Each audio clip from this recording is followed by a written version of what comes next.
Bonjour à toutes et à tous, bienvenue sur cette séquence qui va nous permettre de parler de la très délicate question aujourd'hui de la promesse d'embauche.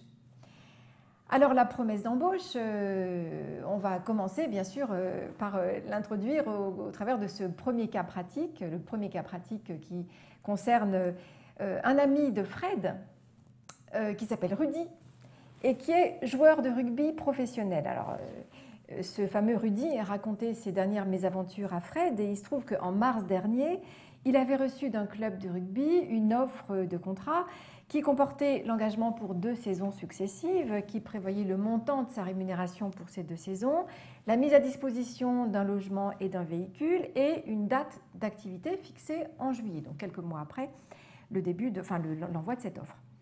Il se trouve qu'en juin, le club s'était rétracté et avait annulé l'offre proposée à Rudy.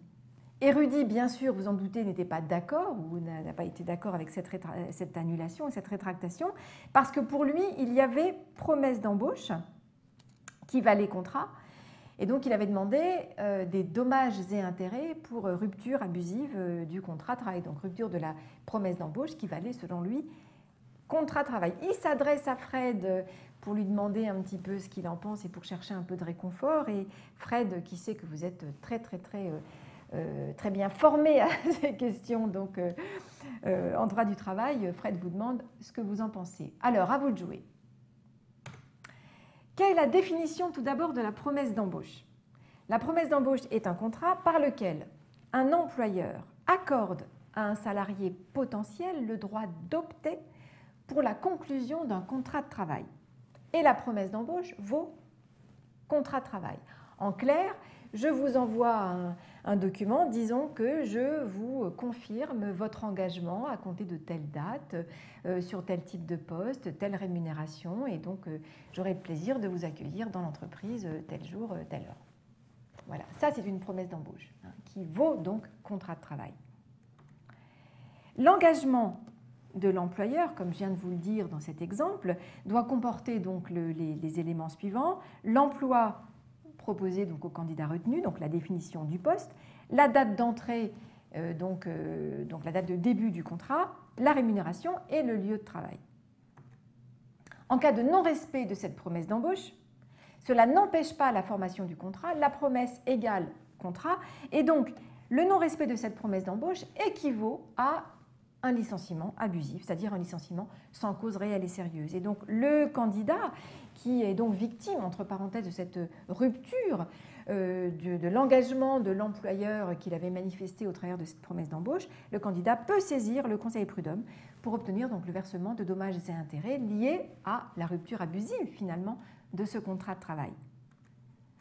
Alors, quelle différence peut-on faire entre l'offre de contrat et la promesse d'embauche? Parce que souvent, on a tendance à confondre les deux. Accrochez-vous, ce n'est pas évident ce point-là.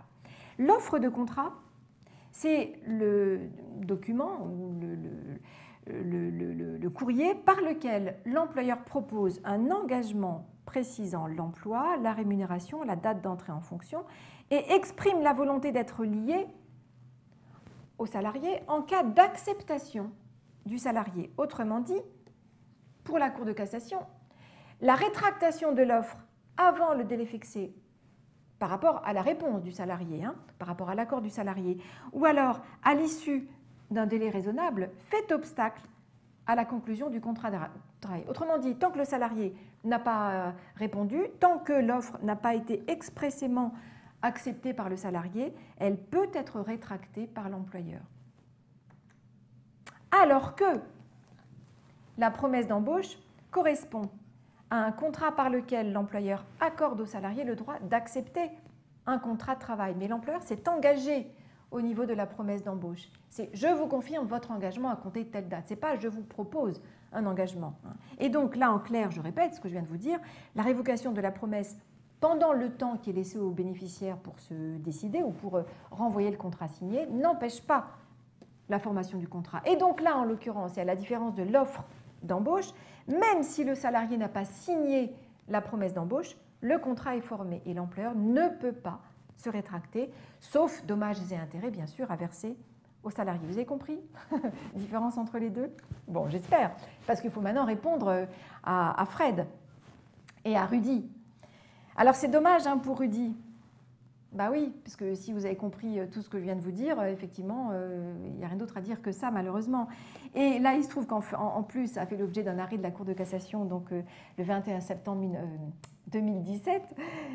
Pour la Cour de cassation, il s'agissait donc cette proposition hein, qui avait été faite à Rudy d'une offre de contrat de travail qui pouvait donc être librement rétractée par l'employeur avant l'expiration du délai qui avait été fixé à Rudy pour accepter, tant que elle n'avait pas été acceptée et signée par son destinataire. Et donc, sa rétractation empêchait la formation du contrat. En fait, ce qui s'est passé dans cette histoire, dans l'histoire de Rudy, est dommage pour lui, mais les juges, là encore, sont très sévères, mais bon, c'est comme ça. Rudy aurait dû se dépêcher et renvoyer le contrat le plus rapidement possible, ou plus précisément, renvoyer l'offre d'emploi le plus rapidement possible à l'employeur. Et donc, peut-être que dans ce cas, la rétractation de l'employeur n'aurait pas eu la même conséquence. Et peut-être effectivement que dans ce cas-là, les juges auraient estimé qu'il y avait promesse d'embauche et donc engagement de l'employeur à son encontre. Voilà ce que je voulais vous dire sur cette séquence consacrée à la promesse d'embauche. J'espère que vous avez tout compris, mais on y reviendra avec des exercices. À très vite.